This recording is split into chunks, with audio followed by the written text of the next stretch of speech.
the largest and fastest growing teams in the German-speaking doTERRA community, with more than 27 Diamond Plus teams. Please welcome to the stage German founder and presidential Diamond, Madeleine Feil.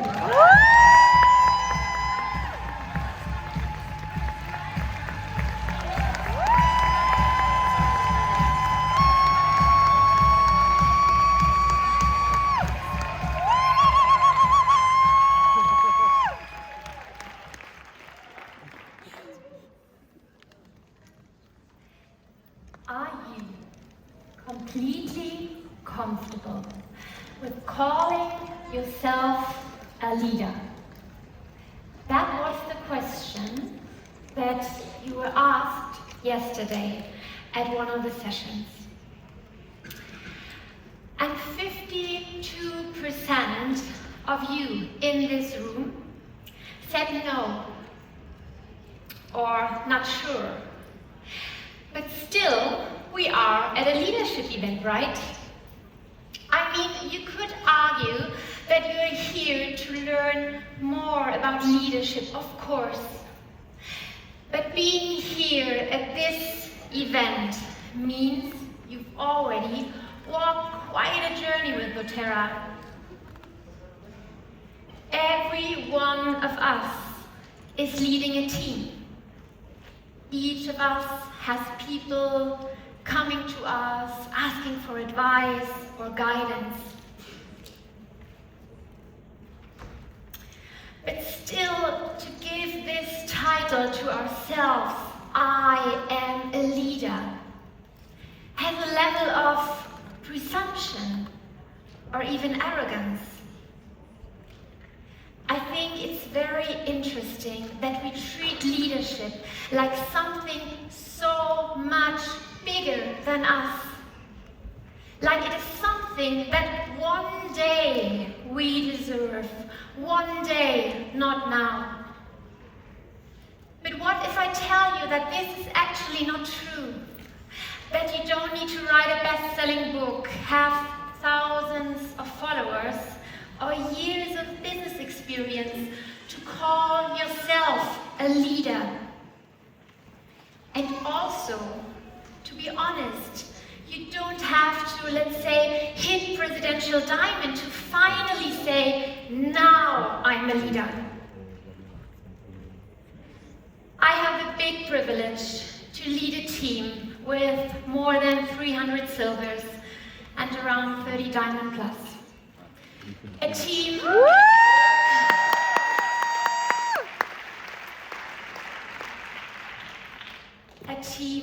far greater and more remarkable than I have ever imagined possible.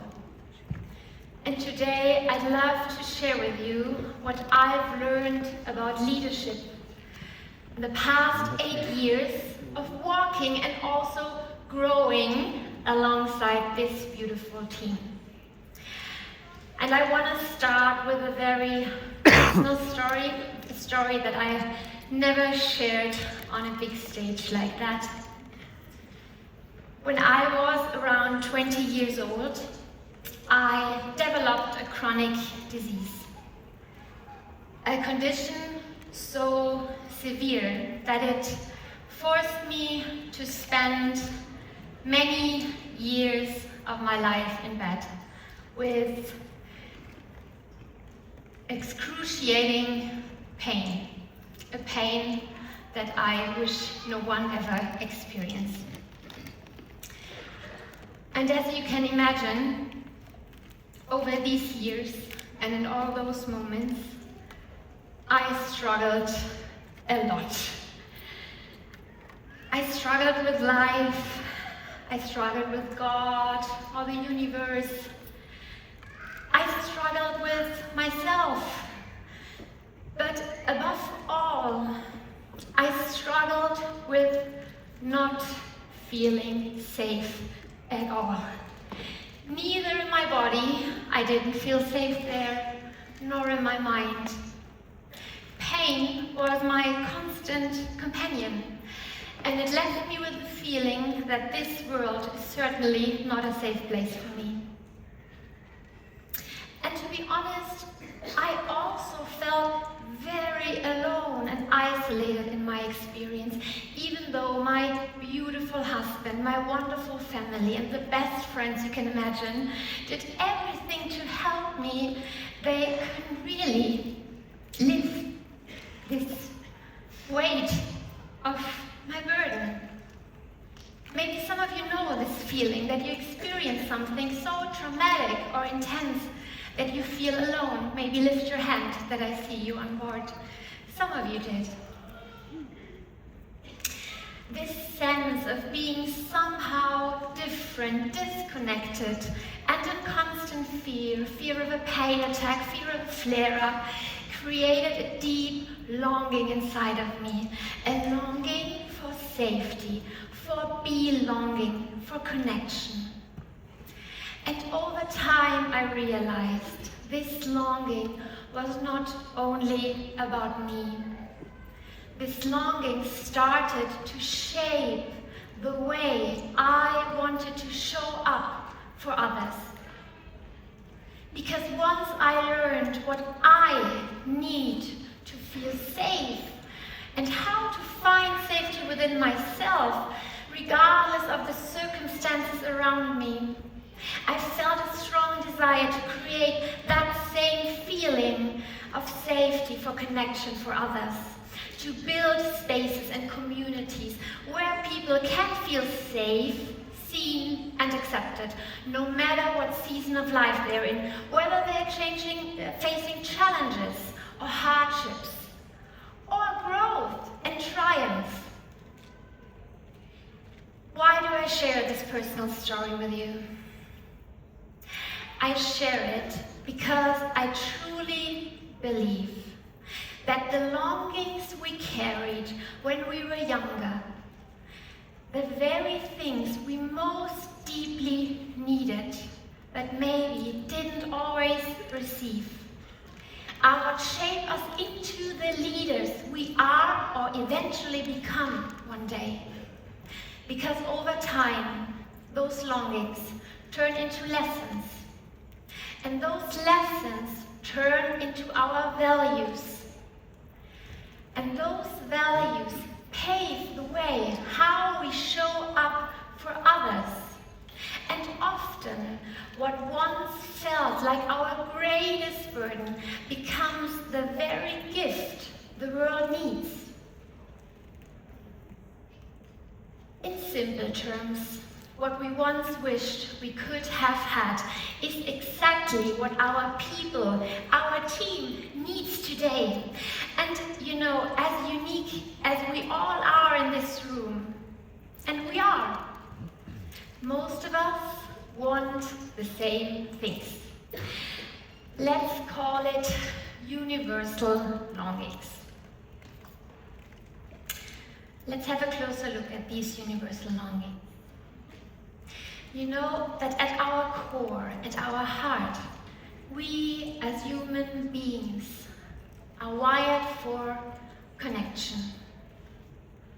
Our brains are designed to seek safety and belonging. The limbic system, responsible for our emotions, reacts not just to physical threats, but also to social ones.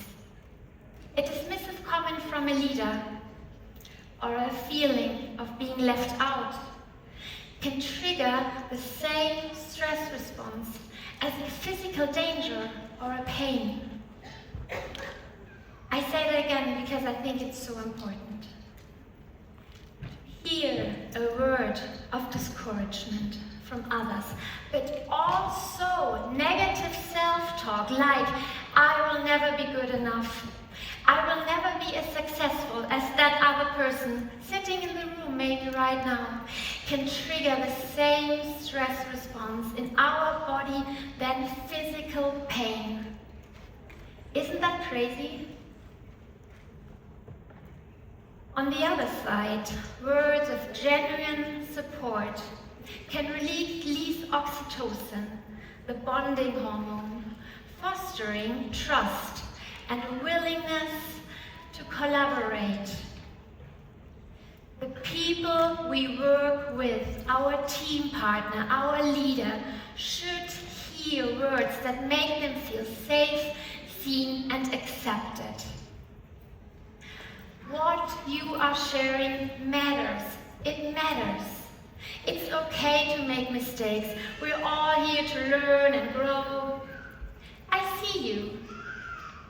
Sometimes I care enough to challenge you. Or even, that was a hard one for me to learn. I see your struggles, and although I don't have the power or the ability to eliminate them for you, I can reassure you that you've got my back. Hold space to create a room where people can be vulnerable and authentically themselves is the biggest gift you can give.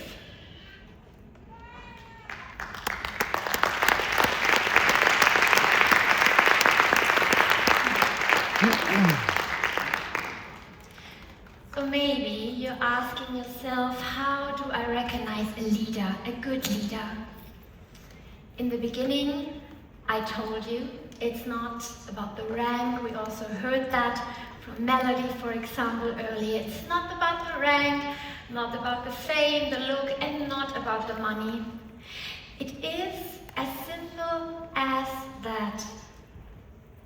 You feel safe around them.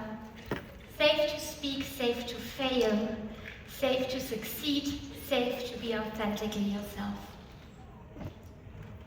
You're seen around them, not just as a number or a rank or a role, but as a whole human being. Feel inspired. They make you want to grow, stretch, rise beyond your comfort zone. And you feel you belong, not because you fit in perfectly, but because your unique self is valued and appreciated. And now you can ask yourself, do I bring these qualities to the table? Do I make people feel safe around me? Can my team trust me? Trust my integrity? Do my words and my actions match? I make people feel seen. Do I inspire people to grow? And also, do I give them the space to do so? Can I even hold space for people to outgrow me, for example, in rank? I truly believe if we practice embodying these qualities, we are exactly the kind of leaders this world right now desperately needs. Do you agree?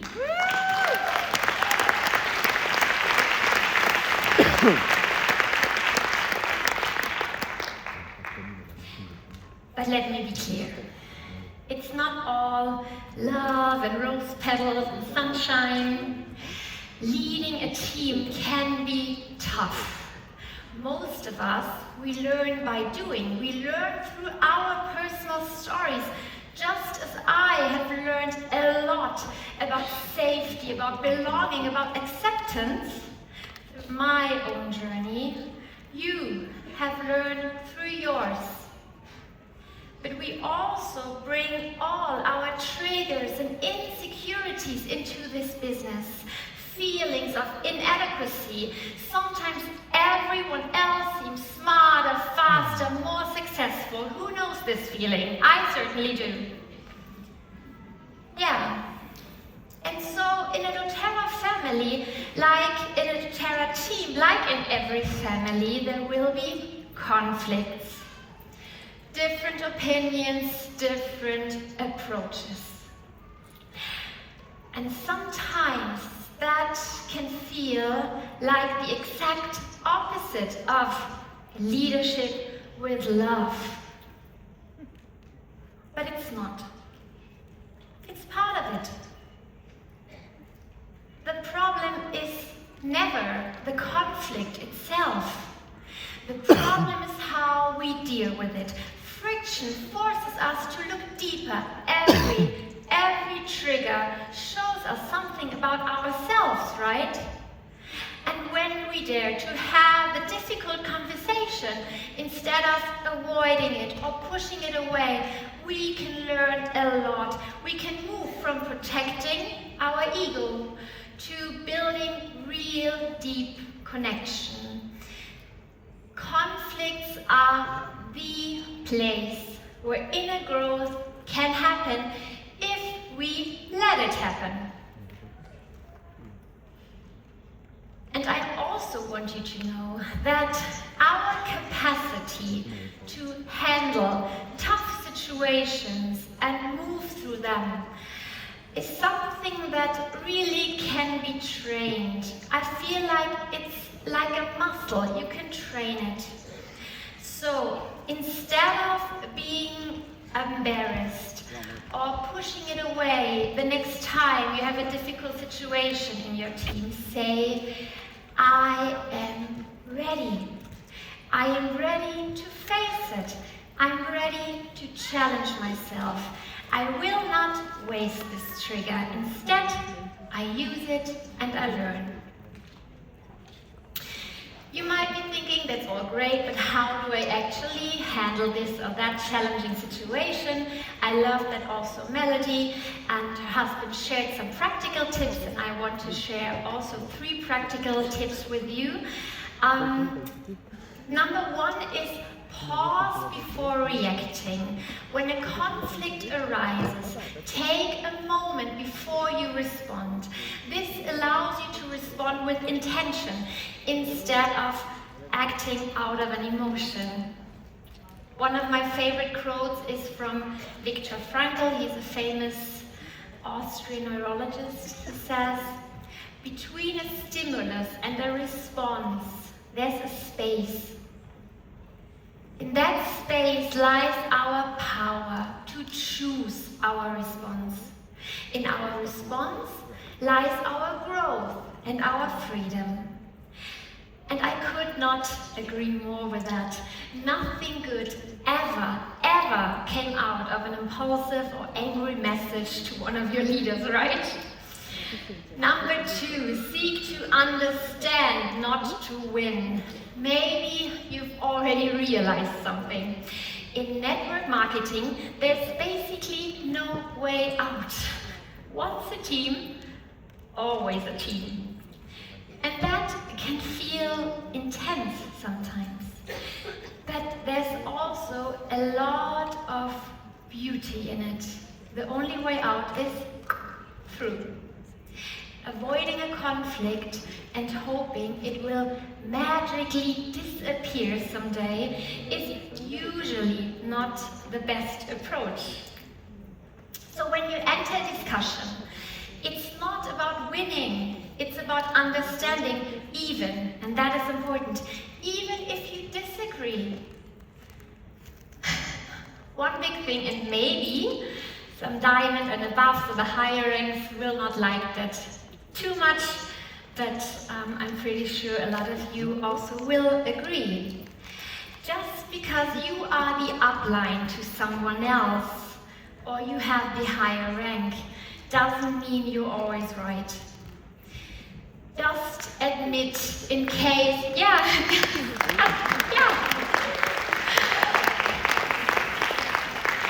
You're not always right. You're not always right when you have a higher rank.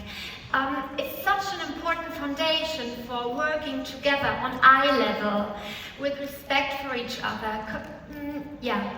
Sorry, I'm not that flexible in my English, so I stick to my text.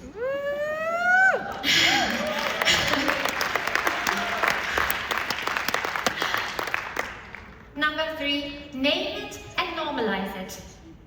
Acknowledge a situation openly. Say, I notice we have different opinions here, and that's okay. It's totally okay. Because I think we all should normalize conflicts as part of growth, as part of life. In summary, how we handle challenging situations defines the kind of leader we are. Leadership is easy when everything goes smooth. Great leaders don't wait for a storm to pass. We learn to dance in the rain.